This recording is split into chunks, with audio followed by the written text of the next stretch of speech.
What up, boys, and welcome back to another video. So I'm doing this series, and I have been doing this series for a very long time, where I'm doing 100 runs of each dungeon in the game, but I'm also doing 10 hours of open world content, just saving all the loot, and then I make these videos like showcasing what I received from those runs or those 10 hours. And in today's video, we have something very special.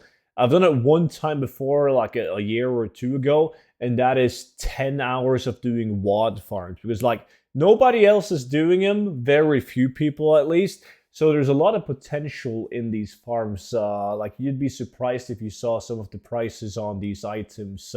Before we dive into the specifics, I do want to mention that you guys can still get the 0 to 10 million gold guide for 50% off using Shadowlands. And if you have no clue what it is, it's basically a book that I started making over a year ago, and I've been improving it ever since. And it contains all the methods that I personally use to achieve gold caps many times over. So make sure to check it out with the link in the description. And you don't have to be afraid that the book will be like out of date, because whenever a new expansion comes along, I'm going to update the book. And if you've already bought the book, you will receive any future updates for free. So the farm specifically that I've done for these 10 hours of WOD farms is that I've done this location all the way up north in Talador for 9 hours. I also, just for fun, mixed it up and did 1 hour of Spires of Arak. Is like in between these two pools, like right here, where you can kill some orc boys. They do, however, not have epics on the loot table, but they got different green items and blue items. So it can be nice to do both of them. Just be aware that they don't drop any epics. However, the blue items are worth more gold than the blue items from this specific farm. So basically how you do this farm is, these are both 5-mans. So you place one guy right here, just killing all of the mobs. Then you place one guy down here, killing these mobs plus the mobs on the bridge. And then you have one guy killing all of these mobs. There's a ton of them. And just to help with the hyper spawn, you have one guy inside this building killing these guys right here. There's like 5 mobs inside here. So I've made a video on the farm itself if you want to take a deeper look at it. You also need to have one guy standing on top right here, and he will be able to reach all of these mobs right here, just standing still at one location. So overall, it's a great farm to do. You get thousands upon thousands of kills per hour.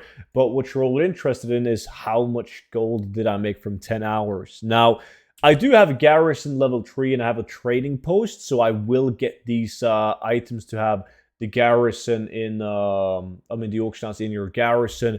And it's insane. Like, so many people have forgotten about these. You can tell by the sell rate on a lot of these items. They're expensive. They move. Very few people post them on the auction house.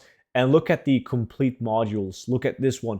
100,000 gold each with a 0.03 sell rate. They're not bad at all. We're talking, like, if I'm lucky enough to sell it for 100,000 gold each, which I've done in the past, it's 500,000 gold for the super cooling modules.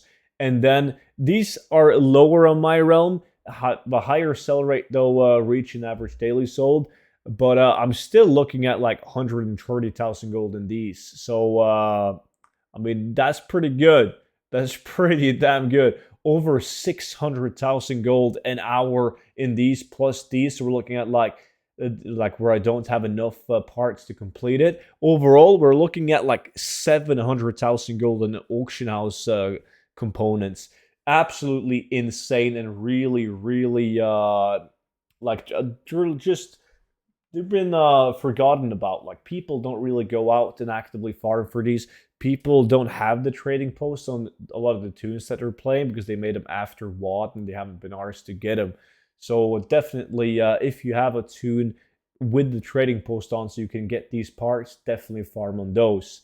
Besides from that, we have a bunch of blue items. Now, a lot of these blue items aren't really worth that much gold. Like, some of them are like 20k, 10k.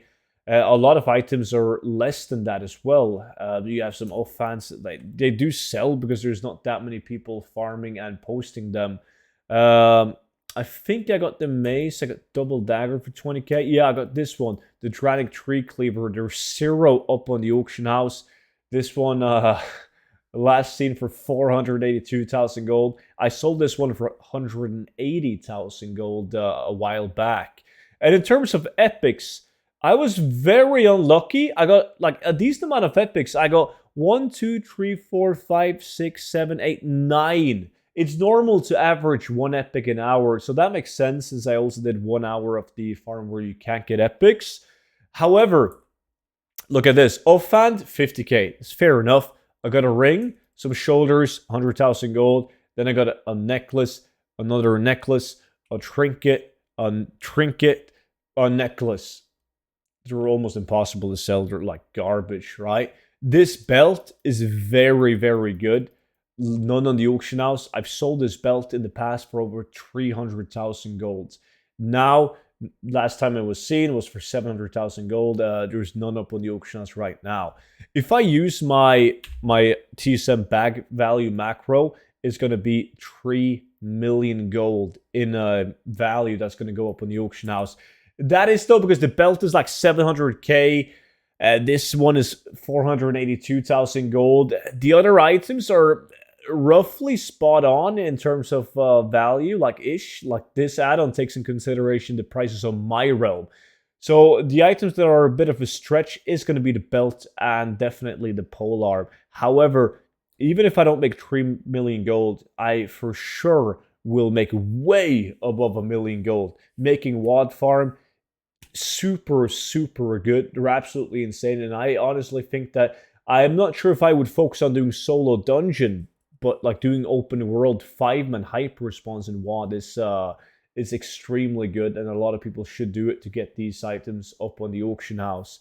If you guys got any questions whatsoever about WOD farms or just gold farming in general, leave them down below in the comment section. And let me also know what you want me to do next for 10 hours or 100 runs. You can just leave your suggestion down below. But that was it for today's video. So make sure you're subscribed if you aren't. And yeah, of course, check out the 0 to 10 million gold guide. And I will see you all back in on tomorrow's video. But until then, bye-bye.